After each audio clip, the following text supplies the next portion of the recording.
O Senhor esteja convosco. Ele está no meio de nós. Proclamação do Evangelho de Jesus Cristo, segundo Lucas. Glória a vós, Senhor. Aconteceu que, caminhando para Jerusalém, Jesus passava entre a Samaria e a Galiléia. Quando estava para entrar num povoado, 10 leprosos vieram a seu encontro. Pararam à distância e gritaram: Jesus, mestre, tem compaixão de nós. Ao vê-los, Jesus disse: Ide apresentar-vos ao sacerdote. Enquanto caminhavam, aconteceu que ficaram curados. Um deles, ao perceber que estava curado, voltou glorificando a Deus em alta voz. Atirou-se aos pés de Jesus. Com o rosto por terra, ele agradeceu. E este era um samaritano. Então Jesus lhe perguntou: Não foram 10 os curados? E os outros 9, onde estão? Não houve quem voltasse para dar glória a Deus, a não ser este estrangeiro? E disse-lhe: Levanta-te e vai, tua fé te salvou. Palavra da salvação. Glória a vós, Senhor. Podemos sentar.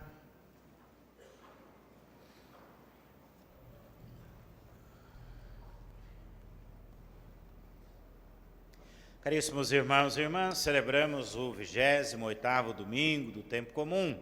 No mês missionário, todo batizado deve recordar o seu dever de anunciar o Evangelho com a própria vida, o seu compromisso de testemunhar a palavra de Deus para que o mundo creia, para que o mundo se cure e se salve. E as 3 grandes propostas das leituras deste final de semana vão justamente nessa direção. Se algum mal atinge a vida humana, a primeira coisa que precisamos fazer é procurar o Cristo, nos aproximar de Jesus, entrar em contato com Ele, encontrá-lo, para que Ele possa agir na nossa vida. Depois, é preciso acreditar naquilo que Ele diz.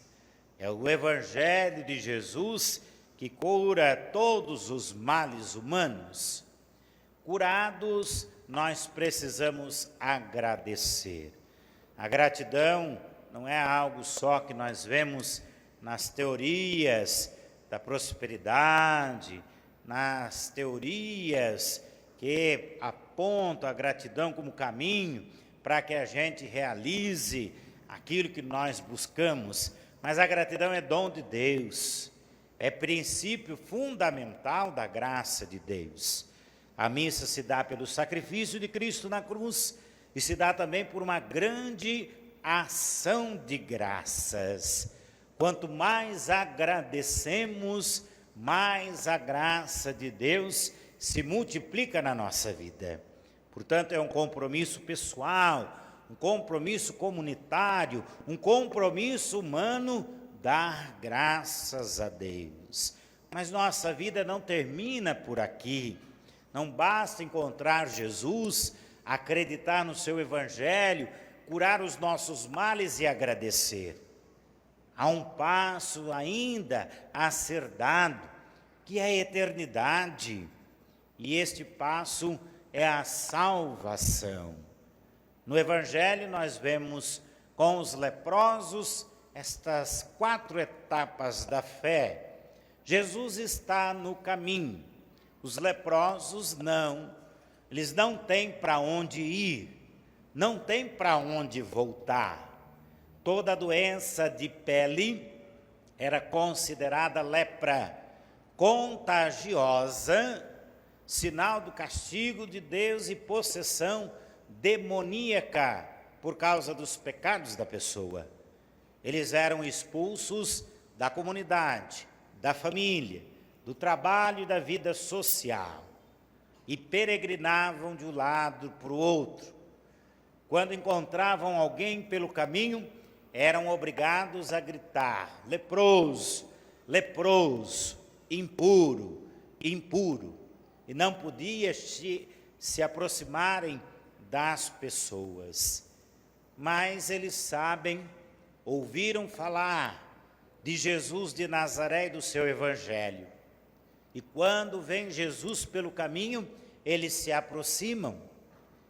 E ao contrário do que pedia a lei, eles não gritam impuro, eles não gritam leprosos, mas eles gritam com fé: Jesus, Mestre, tem compaixão de nós.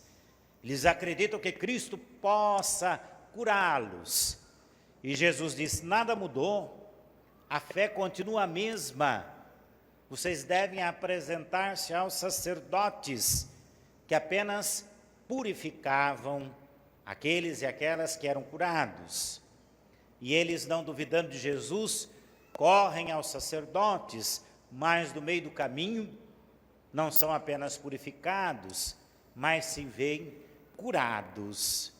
9 deles continuam correndo até o sacerdote, sem perceber que em Jesus se revelava plenamente a graça de Deus.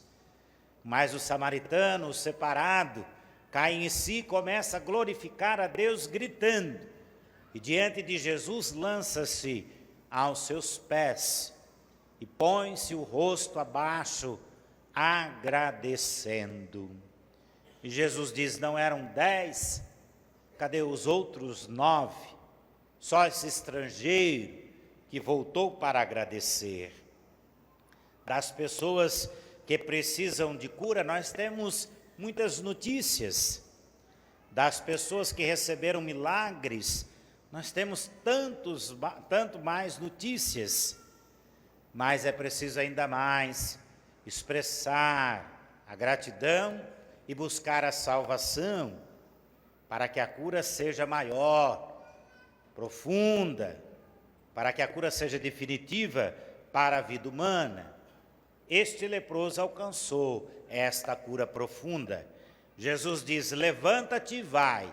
Agora ele tem um caminho, pode caminhar por si mesmo.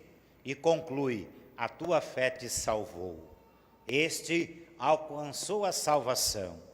Acreditou no Cristo para a cura física. Acreditou na sua palavra para a sua salvação. E como eu disse, a lei não mudou. O que Jesus revelou a estes leprosos e como salvação ao que voltou para agradecer, é o que já estava no Antigo Testamento. Lá não é qualquer um que está com a lepra, mas um rei, Naamã, que sai de sua terra, onde o culto é aos deuses pagãos, e vai ao encontro de Eliseu, o homem de Deus, o profeta. Também Naamã acredita que ele possa curá-lo, mas quem lê o texto um pouco antes desta passagem, sabe que Natã chegou na casa de Eliseu e não foi recebido como um grande rei. Eliseu disse: nossa lei pede que se banhe 7 vezes no Jordão. Vai, faça isso e ficarás curado. Naamã ficou nervoso. Será que no meu reino não tem água tão limpa quanto a do Jordão que possa me purificar? E já ia indo embora, mas o seu servo humildemente disse: Senhor, se o profeta tivesse pedido algo muito difícil, tu não farias para a tua cura?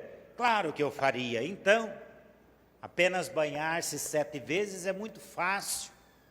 E então Naamã, ao levantar do Jordão, pela 7ª vez está curado.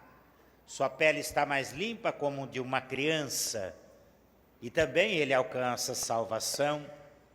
Volta correndo para agradecer Eliseu.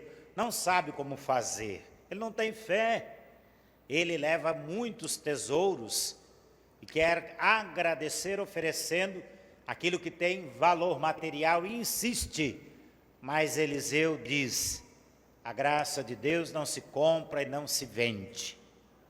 E então ele diz: a partir de agora eu sei que o Deus de Israel é o único e verdadeiro Deus. deixa eu levar um punhado da terra deste povo, porque a partir de agora este servo, no seu reino, não vai mais oferecer sacrifício aos deuses pagãos, mas somente ao Senhor. Um rei tomado de lepra, que em atenção à palavra de Eliseu, profeta, é curado, e na gratidão também alcança a salvação. Nós cantamos em forma de oração o salmo: o Senhor fez conhecer a salvação. Deus não esconde a cura, o perdão, a conversão, a salvação aos seus filhos e filhas. Ele revela o caminho da libertação. Às nações também revelou a sua justiça. É uma cura pessoal, física, é uma cura comunitária, existencial, uma cura social.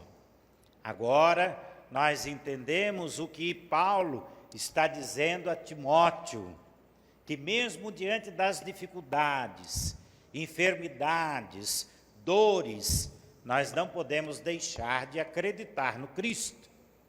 Diz Paulo: estou preso, mas o Evangelho não. Estou algemado, mas a graça de Deus ninguém algema.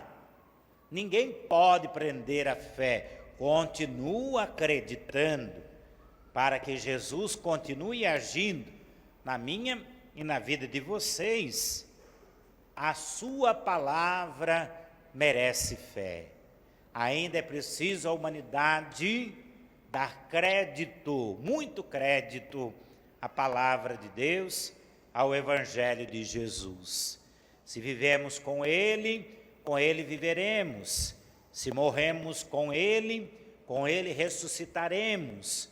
Se o negamos, então Ele não pode nos honrar. Mas, mesmo assim, Ele permanece fiel, porque não nega a si mesmo. Mesmo quando não acreditamos, mesmo quando não honramos a Cristo, Ele continua fiel. Por isso, que mesmo diante das coisas ruins, ainda existe a esperança, a possibilidade, a certeza da cura e da salvação. No mês missionário, que o nosso coração possa ser o lugar onde Cristo possa agir e falar, e o mundo possa crer neste agir e falar de Cristo, para se curar e salvar. Amém. Creio em Deus Pai Todo-Poderoso, Criador do céu e da terra, e em Jesus Cristo, seu único Filho, nosso Senhor, que foi concebido pelo poder do Espírito Santo, nasceu da Virgem Maria, padeceu sobre Pôncio Pilatos, foi crucificado, morto e sepultado, desceu à mansão dos mortos, ressuscitou ao terceiro dia, subiu aos céus, está sentado à direita de Deus Pai Todo-Poderoso, donde há de vir a julgar os vivos e os mortos. Creio no Espírito Santo, na Santa Igreja Católica, na comunhão dos santos, na remissão dos pecados, na ressurreição da carne, na vida eterna.